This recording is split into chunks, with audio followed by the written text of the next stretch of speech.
Okay, this is the lecture for Friday, the 14th of May, 2021 for European history.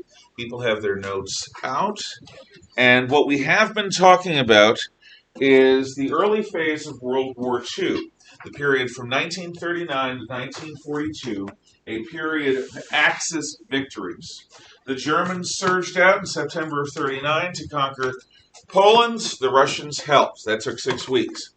Then there was a phony war, which was broken by a German attack on Scandinavia that was simultaneous to a British attack on Norway. The Germans conquered Denmark and Norway very quickly with the heavy use of airborne soldiers, that is, paratroopers. And finally, appeasement Prime Minister Neville Chamberlain of Britain was replaced by Winston Churchill, a genuine war leader, who, after Germany invades France and the British and key French forces retreat from the beaches of Dunkirk with the help of thousands of little boats,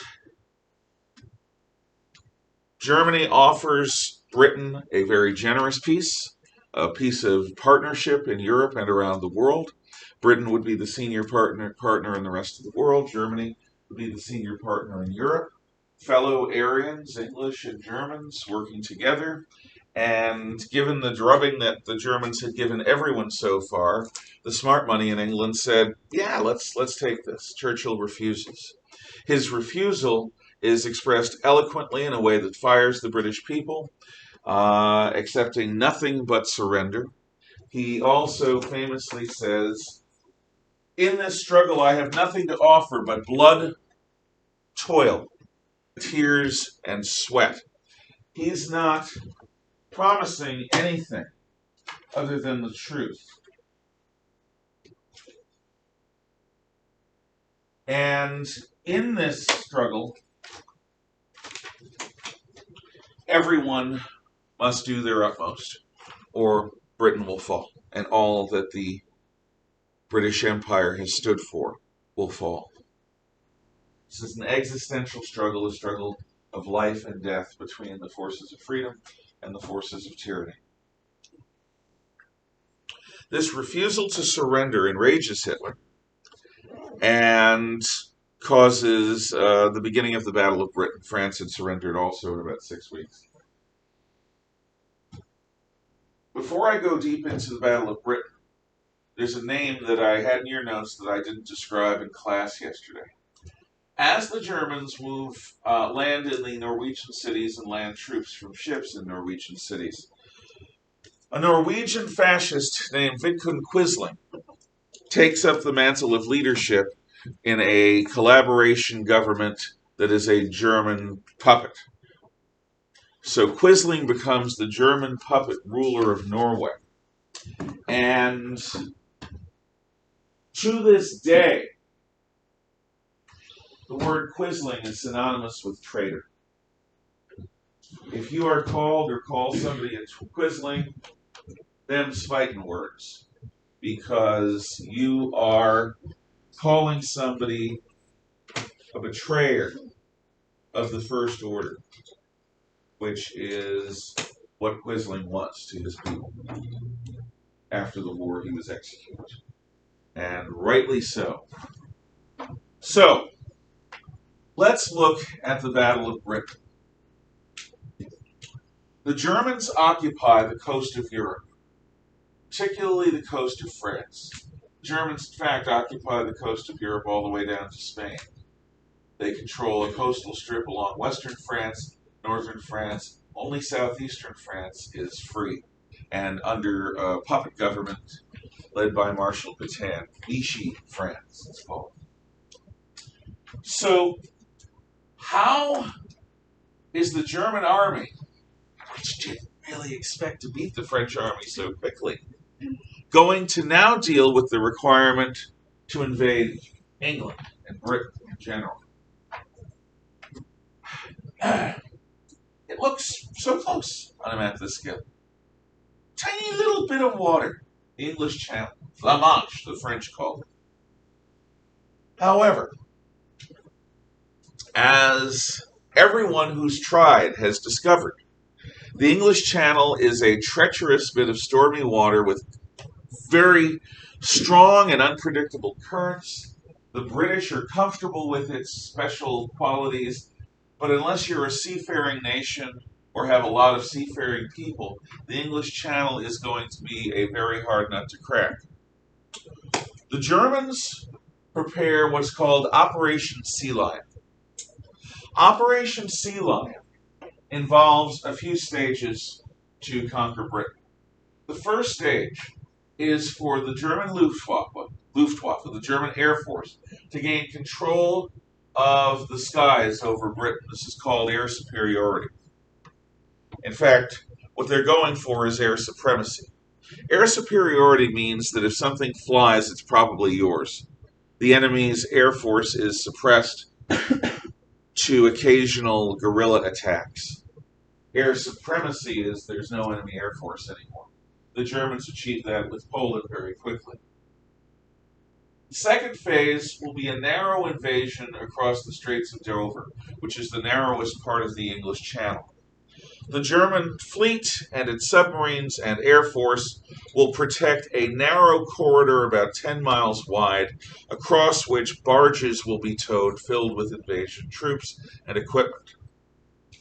When the Royal Navy comes south from Scapa Flow and its base on the Orkney Islands north of Scotland, it will come under German air attack, and the gamble is that air power trumps sea power.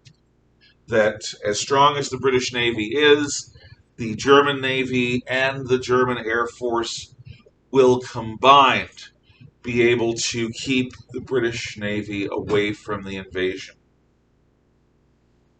Once the German forces are ashore, they face a British army that may have people that escaped from Dunkirk, but an army that is drilling with pikes, which are medieval poleaxes, and broomsticks. Because the British embraced gun control between the wars, call goes out to the neutrals of the world, including the United States, that the British need any firearm you can donate. Pistols, bird shotguns, whatever. The belief is that the German army, once established, will be able to drive through Britain and take the whole place. The Irish are neutral. The Irish were under British imperial dominion during the First World War. After the First World War, Ireland gained its independence, except for the northern provinces, which remain British because the northern provinces are Protestant. The southern provinces are Catholic. One of the terrorist leaders of the Irish Republican Army, Eamon de Valera, is president of Ireland during this period, and his animus towards the English, and the hatred of many Irish towards the English, blind them to the realities of Hitler. And so Ireland is neutral in a way that seems to favor the Nazis. So there's going to be no help. And in terms of shipping things to Britain, instead of Ireland being a base that will help protect those shipping convoys, Ireland is going to be a barrier that the British must fly around in order to protect their ships. So, the phases are, the Luftwaffe takes control of the air, the invasion crosses the Channel, and then the German forces drive and conquer the island of Britain. That's the plan. Operation Sea Lion. It's easier to say than to do, though. To accomplish the first objective, Hermann Goering, big fat Nazis, Luftwaffe, the German Air Force, sets up 3 air fleets. 2 of them are in France. 1 of them is in Norway. And these air fleets are going to do what they did in Poland and France and sweep across the British land, challenging the British to come up and fight them. And when the British come up and fight them, the Germans will shoot them down. In order to do this, the Germans have a very good fighter aircraft, the Messerschmitt Bf-109. The Messerschmitt Bf-109 is like an airborne shark. It's armed with a heavy cannon in the nose that's shoots between the base of the spinning propeller, and it's got a couple of light machine guns in the wings. The heavy cannon shoots slowly but heavily, weapons that can destroy a British fighter in 1 or 2 shots. The light machine guns can do damage. It is fast, it's maneuverable, and it has fuel injection. The British have 2 primary fighters for defense. The older one is the Hawker Hurricane. The Hurricane is built partially out of cloth with steel bracing and aluminum bracing, and partially with a metal fuselage. That's sort of a World War I, World War II hybrid. It is like the Messerschmitt, a low-wing monoplane. It's armed with 8 British light machine guns. The fact that there are 8 of them gives them a massive fire. The Hurricane is not as fast nor as maneuverable as the Messerschmitt 109. But the Hurricane is going to... Just say it. I can't. I said, but it's got bullets. But it's got bullets, yeah. The Hurricane can absorb a lot of damage. The Hurricane is going to be used primarily against German bombers, which tend to be bigger, slower, less maneuverable. The cream of Britain's Royal Air Force, the RAF, is the Supermarine Spitfire. The Spitfire is actually more maneuverable than the Messerschmitt. The Spitfire is also armed with 8 British light machine guns. The Spitfire is not quite as fast in a straight line as the Messerschmitt. The real advantage the Messerschmitt has is that the Spitfire has a carburetor. The Messerschmitt has fuel injection. In an engine with a carburetor, when you're doing violent maneuvers in the air, sometimes your carburetor will flood with fuel and the engine will stall. So the Germans have an advantage there. However, the British Spitfire is almost as fast as the Messerschmitt and is significantly more maneuverable. So it's going to be an interesting question to see what happens. During the Battle of France, the French were begging the British, send more Spitfires. The head of the British Fighter Command, Air Marshal Dowding, refused. Winston Churchill tried putting pressure on Dowding. For the sake of the alliance, we need to show more of a commitment to France. We need to send in our best fighters. To which Dowding, the head of Fighter Command, said, if you do that, sir, I cannot guarantee the safety of this country when France falls. Churchill backed off. Dowding had set up a defense network that depended on the Spitfire to shoot down German Messerschmitts, the Hurricane to shoot down German bombers. But it wouldn't be as the Germans expected. Let's imagine that this is the English Channel and that the Germans are flying attacks against Britain on that side. What everyone has done up until this point is the Germans send in sweeps of fighters with bombers. The British spot them approaching their coasts. They radio or telephone to the fighter bases, and the British fighters take off to fight. When this happens, the Germans, who have an advantage in altitude and speed, stoop on the fighters and they shoot them down with an advantage. Or, if the British fighters don't take off in time, the Germans shoot them down on the ground or destroy them on the ground. However, Dowding has a new weapon, and from 1937, the British have invested heavily in what we now call radar. For the first time, radar is going to be key in a battle. Radar stations are set up all over the south and east of England. Radar operates by a very simple principle that's very hard to do. You send out a radio pulse. Bing! If that radio pulse encounters a solid metal object, it's going to bounce a radio signal back. Boom! And the radio signal will be received, and by calibrating how long it took, what direction it took, is the target moving, how fast, how high, radar, in all weather, can spot the location of enemy planes, as they are leaving French airspace. About how many planes there are, about how fast they're going, about what altitude they're at. So instead of waiting until they can be heard or seen from the British coast, radar allows the British to calculate where the threats are coming, how they're moving towards Britain, and they're able to get fighters in the air in a position of advantage before the Germans arrive. So this is something unexpected.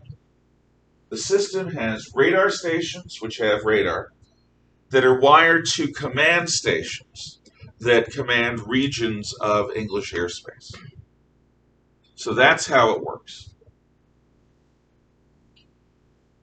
Dowding, however, is going to do something unexpected with this. He is not going to try to stop German attacks.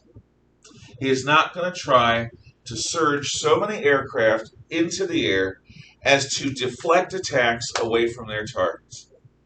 That's not his goal. His goal is not to protect English cities or English fighter bases from attack. Dowding's one goal, and he sees this with crystal clarity, is to destroy the enemy air force in the air. So instead of sending up a massive formation to try to desperately stop a German attack, the British are going to come up with far fewer numbers. And instead of fighting them to a standstill, what the British are going to do is sweep into them and raid them. They'll sweep through, shoot down a number of Germans, and then leave. The Germans will then do their attack, and as the attackers are leaving, the British may sweep in and hit them again. The key is to hit and shoot down German planes without needlessly risking your own. Of course, dogfights did develop between aircraft, but in basic terms, the British are doing hit and run. They're not trying to stop the Germans, and the Germans just don't understand this at first. So in July, when the British give their refusal, Hitler starts using the German Air Force on British shipping and probes along the coast. And the British come out and do some hit and run attacks. In August, the first of several Aldertags, or Eagle Days, are declared.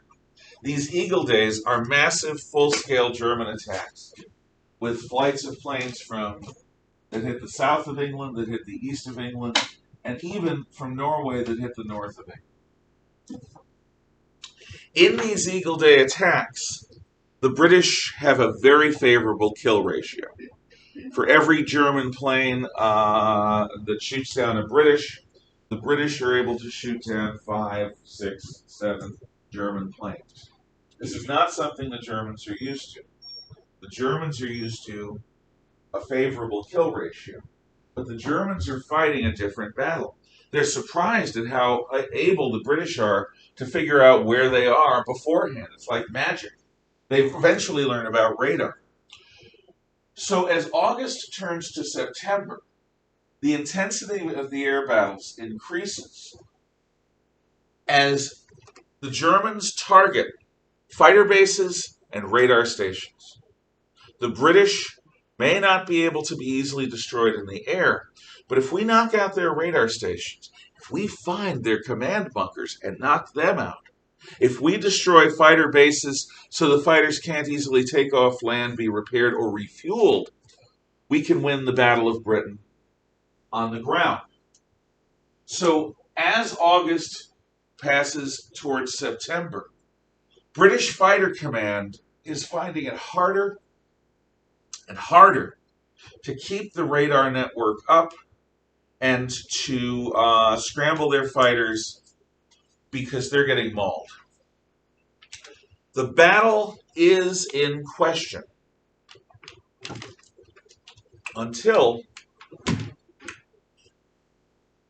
two things happen. Up until this point, Hitler, even though he gleefully engaged in the terror bombing of the city of Warsaw, Poland, and of Rotterdam, Holland, Hitler did not want London hit. He wanted it to be a clean fight between militaries without massive civilian English casualties. Again, he wants to make peace with the English. He sees a need for the British Empire in the German plan. But one of the bombers goes off course and accidentally bombs London. That is the excuse that Churchill needs. Churchill, the next night, orders the full bomber force of England to fly to Berlin, deep inside Germany, and bomb it. Now, the head of the German Air Force, Marshal Goering, the big fat fellow I was telling you about, had publicly boasted that if enemy bombs ever fall on Berlin, you can call him Meyer. Meyer's a Jewish name. So basically, this Nazi anti-Semite says, if enemy bombers bomb our capital city, you can call me a dirty Jew. Well, that night, British bombs fall on Berlin. Nobody calls him Meyer to his face because he's also the head of the secret police. Or he's head of the Prussian police. In any case, when Berlin gets bombed, Hitler intervenes. Up until now, he's kept fairly hands-off. And Hitler says, fine, the British are bombing Berlin, we'll obliterate London. So suddenly the priority is changed from attacking British fighter bases and radar stations, which was working, to attacking this massive city of London. With this change in emphasis, the battle is won by the British and lost by the Germans. Now, there is one last Eagle attack to try to hit the fighters in the air. On September 15th, 1940, the Germans launch an all-out attack to try to, they think they're winning the battle. And this is sort of they're launching such a massive attack, the British will have no choice. They're going to have to take to the air in massive numbers. We'll see how few they have, and we'll shoot most of them out of the sky. On September 15th, 1940, just a year after the war starts, the British do come up. They come up in such massive numbers that the Germans are shocked. Churchill is actually at one of the command bunkers when this battle is happening. And the Germans lose massive numbers of aircraft, and they are shocked and dumbfounded. It seems like all of their efforts to weaken British fighter command have come to naught. The British actually have more fighters than they did at the beginning of the battle. This is because the British put a really clever fellow in charge of aircraft production, and they prioritized fighter aircraft over all their other needs. So, the Germans say, not this year. September 16th, 1940, Hitler orders the cancellation, he orders the postponement of Operation Sea Lion indefinitely. He also orders the Blitz on London, which I'll tell you about in a moment.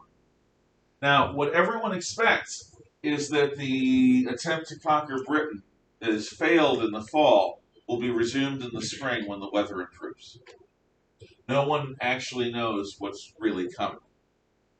When Hitler orders the Blitz on London, this is, again, the German word for lightning is Blitz. This is an attempt to wipe London off the map from the air. The children of London go into the countryside. If you've ever encountered C.S. Lewis's The Lion, the Witch, and the Wardrobe, this is why the children have gone into these country homes far from London, because their parents don't want them to die in German bombing attacks. And the Germans bomb and destroy a good part of London. And this attack goes on with varying levels of intensity for the rest of the war. At the end of the war, the attack on London is carried out with missiles. Both cruise missiles, the B-1, and ballistic missiles, the B-2. The intensity of the Blitz, though, is from the spring of 1940 the autumn of 1940 until the spring of 1941 when Hitler attacks Russia. During all of this time, Britain fights alone. But during the height of the Battle of Britain, while invasion was in the air, Churchill does a very gutsy move. The Italian colony in Libya is trying to conquer the British colony in Egypt because the British colony in Egypt controls the Suez Canal. If the Allies can take the Suez Canal away from the British, and can take the rest of Egypt too, the British will have a serious disadvantage. Remember, this is the choke point of the British Empire. You take the Suez Canal from them, it's like grabbing somebody by the carotid artery in the jugular vein. You can just squeeze and knock them out. You got their full attention. The British are trying to fight them off, and so far so good. But the fear is that the Italians will be reinforced, and ultimately that the Germans will come into this fight. So at the height of the Battle of Britain, Churchill orders an entire division of tanks, an entire armored division, to be shipped around Africa to arrive in Egypt from the Red Sea and take up the fight in North Africa. At a time when Britain itself might be invaded, he takes an entire division, that's hundreds of tanks, out of the fight, puts them on ships, because he calculates the Battle of Britain will be won, and he also calculates that the tanks are going to be more needed here in the desert. That's a gutsy move. It's not a safe play, but it is, in the end, the smart play. So, in North Africa, there are battles which Churchill calls the Benghazi handicaps. Benghazi is a city here in Cairo Nation, this bulge in eastern Libya. Benghazi is a city that's bypassed again and again and again as the British and Italians fight their way from western Egypt into eastern Libya. It's a seesaw battle going back and forth, but it is an important battle. Here's why.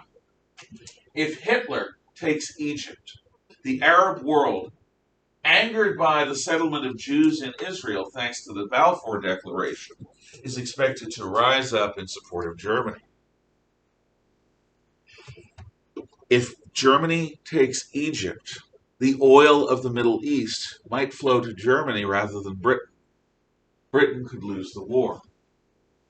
The key is keeping the Italians and Germans out of the heart of Egypt along the Nile River. So that's why this is important. Eventually, Hitler does send an Africa Corps of German tanks to Libya to help the Allies. The new commander is a guy named Erwin Rommel. Erwin Rommel comes to be known as the Desert Fox, and he is a very effective general in the desert. In the desert, tanks can fight like ships. There are a few civilians in the way, there are a few settlements. It's like ships at sea, tanks in the desert. You just have to learn how to operate tanks in the desert. And both the British and the Italians and the Germans know how. So the battles in North Africa increase from 1940 to 1941 into 1942. The Germans actually drive the British back to a place called El Alamein, which is about here.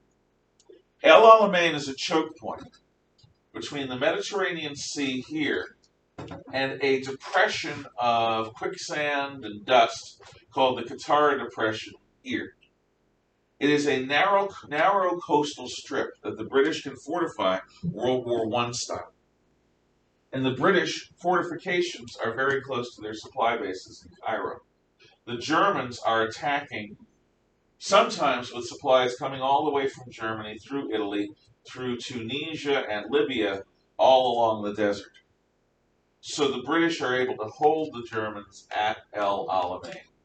That name will be important when we talk next week.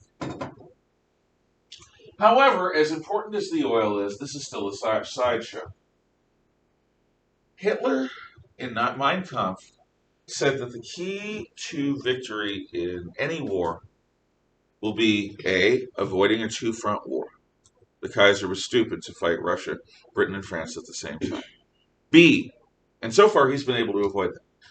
B, Lebensraum must be taken from the Eastern Europeans and given to the Germans. Otherwise, Germany will never be self-sufficient in terms of food and natural resources.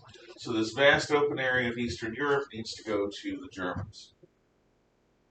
And 3, after the Spanish in the 1490s kick out the Jews, the world's densest population of Jewish people ends up being in what the Russians call the Jewish Pale. The Jewish Pale is Eastern Poland, White Russia, Northern Ukraine, basically between Warsaw and Moscow. The Jewish Pale here has most of the world's Jews. By taking this area, Hitler can capture most of the world's Jews and deal with them. So what he really wants to do, more than conquer England, he doesn't even want to fight England anymore, is he wants to conquer Russia. So in late 1940, early 1941, Hitler calls his generals together. A big room. And he gets on a podium, or on a stage with a podium, and says, "Gentlemen, we're going to leave England be. It's a spent force. It's fighting by itself. We are going to invade the Soviet Union. I know that in Poland, several of you army officers interfered with my political soldiers who were hitting the Jews and the communists and the other subhuman enemies of the people. You thought it was dishonorable what we were doing to Polish civilians and soldiers. When we invade the Soviet Union, this is not going to be a battle of knightly chivalry. This is a battle for the survival of civilizations, a Darwinian struggle between Europe and the barbarian Mongoloid Russians, between European civilization and communism, between the world and the Jews. And in this struggle, there can be no mercy, there can be no quarter, there can be no restraint, there can be no chivalry. We are going to fight every way we can, with military weapons and political soldiers too. And if you can't handle that, you'd better resign right now, because this is how it's going to be. And if you get in the way of my political soldiers cleansing the land of the Jewish and communist taint, you will be gone. Prepare for the fight. The fight. So he makes it clear to his old-fashioned officers that still retain some sense of honor and limits that this is not going to be permitted in the attack on Russia. That the attack on Russia is going to be the most vicious thing Hitler can imagine. He expects to invade Russia as soon as the spring rains end and the mud dries. So we're talking mid to late spring 1941. However, something happens in the Balkans which changes everything. Here are the Balkans. Southeastern Europe, Greece, Yugoslavia, Romania, Bulgaria, European Turkey, Albania. And Yugoslavia has a change of government. The former government had been somewhat friendly neutral to the Germans, but an anti-Nazi government takes power in a coup in Belgrade, the capital of Yugoslavia. So, Hitler decides in the spring of 1941 to postpone the attack on the Soviet Union and instead turn south and conquer the Balkans. In 2.5 months, Yugoslavia is conquered, although a major guerrilla war starts there against the German occupiers. Romania is conquered. Actually, Romania is an ally. Hungary is an ally of Germany. Romania is an ally of Germany. Um, Albania has already been conquered by the Italians. The Bulgaria is conquered, and even Greece is conquered. When Greece is conquered, British forces in Egypt try to intervene. They go to the island of Crete, and they get their bums kicked. The British fleet is mauled around Crete by German air attacks. The British are kicked out of Crete. Hitler and the Germans take this entire region, except for Turkey and Europe.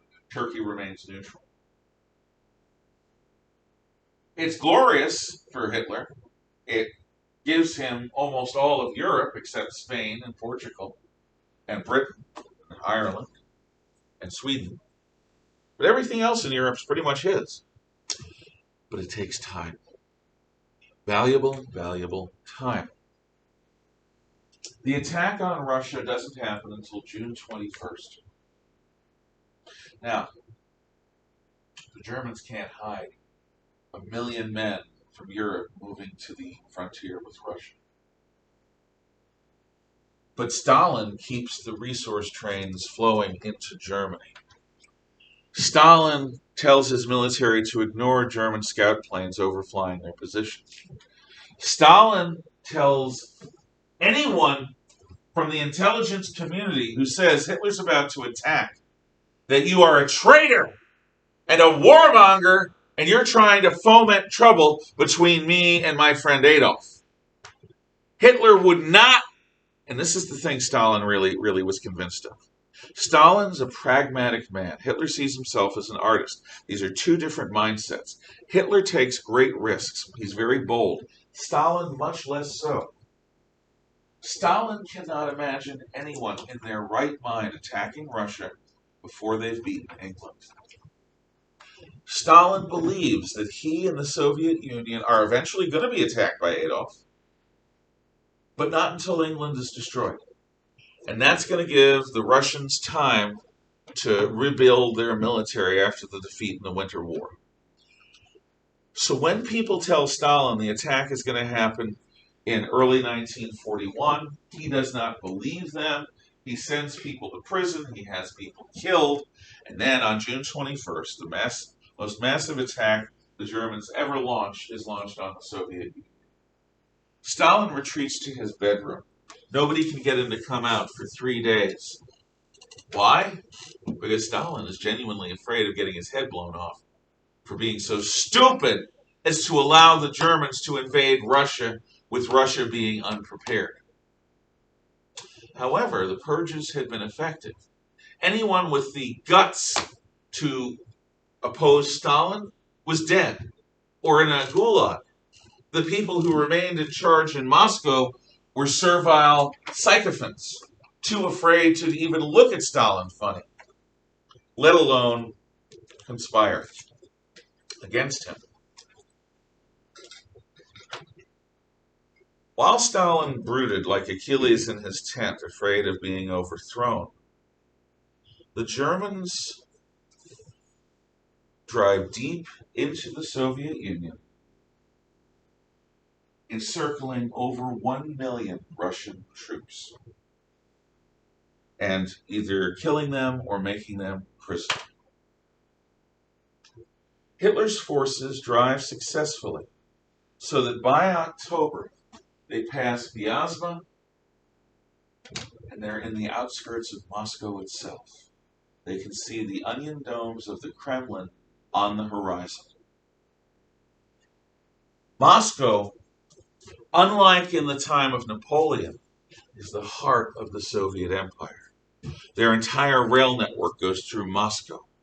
Most of their industry is in Moscow. Moscow is where the Communist Party is strongest. When Napoleon took Moscow, it was just an empty city. The Russians had pulled back. Stalin cannot. If Stalin leaves Moscow, he's dead. His own people will kill him. If Moscow falls, Russia will fall. Or at least it's much more likely for Russia to fall, because in the 20th century, thanks to technology, the city of Moscow is much more important than it had been. Then the snows began to fall in October. German forces don't have winter clothing. They invaded Russia in summer weight uniforms. They don't have winter antifreeze for their trucks, tanks, and aircraft. So unless engines are kept constantly running, they freeze solid and are useless until they're melted in some way, brought into a warm area. German troops are given mink coats and blankets from home. The Germans launch an emergency campaign to get winter clothing and blankets to the troops at the front. So you see the incongruous sight of German soldiers fighting in women's mink coats.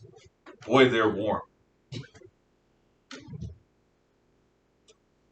At the time that the cold front hits, that winter really comes, Germany has a climate something like, I don't know, Virginia or New Jersey or southern New York. It's much warmer than here, much wetter too. Russia has a climate like central Canada, north of Saskatchewan or Manitoba. The Germans are not prepared for a Russian winter, even if they had had clothing and antifreeze. Why weren't they given these things? Because Hitler assumed that in one season he'd conquer Russia. Here's the creepy thing. Well, actually, I'll tell you. Siberian troops come behind this cold front and drive the Germans back 200 miles. Moscow, for the moment anyway, is safe. This was a battle decided by the weather. Had Hitler not gone into the Balkans, had Hitler not gone into Yugoslavia, his attack would have been launched 5 or 6 weeks earlier. It just reached Moscow as things were. You add 5 or 6 weeks of time to that attack, and there's no question Moscow would have been taken. Had Moscow been taken, it's entirely possible that Stalin would have been killed, the communist regime might have shaken apart, and Hitler might have actually won in Russia World War II. Even if he didn't win by controlling Moscow, the rest of the Russian forces would be much less able to coordinate. By destroying Stalin's government, much less able to manage the war. So the danger to Germany of a Russian resurgence would have been considerably less or considerably longer in coming. That is how close that battle was. It just took 6 weeks of distraction in Yugoslavia to cost Hitler the conquest of Russia that year. Now, I think what we're going to do, I can introduce the Japanese situation. As a part of their China strategy, when they sign an alliance treaty with the Germans, the Japanese ask for something. They ask for French Indochina. The French are under German dominion. Marshal Pétain's Vichy government is going to do whatever Hitler says. The Japanese want French Indochina for its rice, for its other resources, and as a base to attack southern China better. Hitler grants this. The Vichy government accedes, and Japanese troops move into what is today Laos, Cambodia, and Vietnam.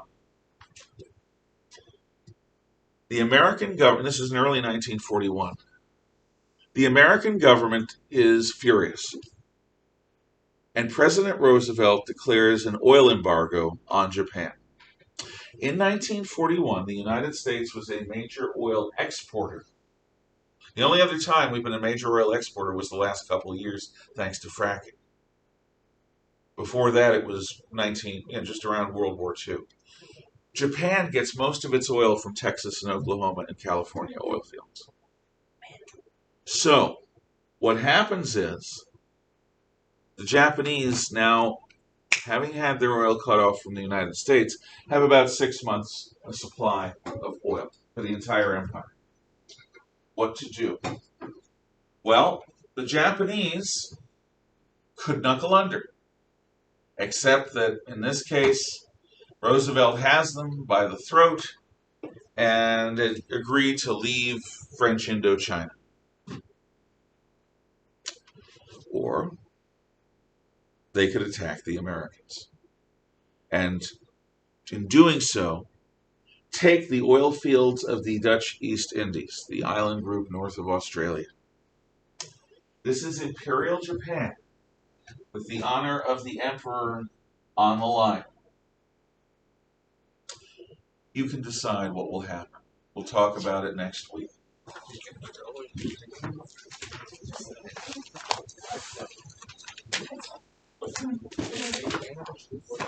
My thing is, actually something I was looking at yesterday because I listened to the Sabotage with Red Son. Yep. I looked at flying aces, and I guess listening to my father, he says they don't like the German Air Force didn't rotate their experienced pilots. No. So like Japanese the top flying aces are all Germans until you get to about 94 degrees and you've got a bit shit. Yeah. And it's like. Well, the problem, though, is that the best aces get ground up and killed. The Japanese do the same thing, and it's going to be one of the major things that costs them the war. We'll talk about that next week. Thank you. To use at home. Have a good weekend.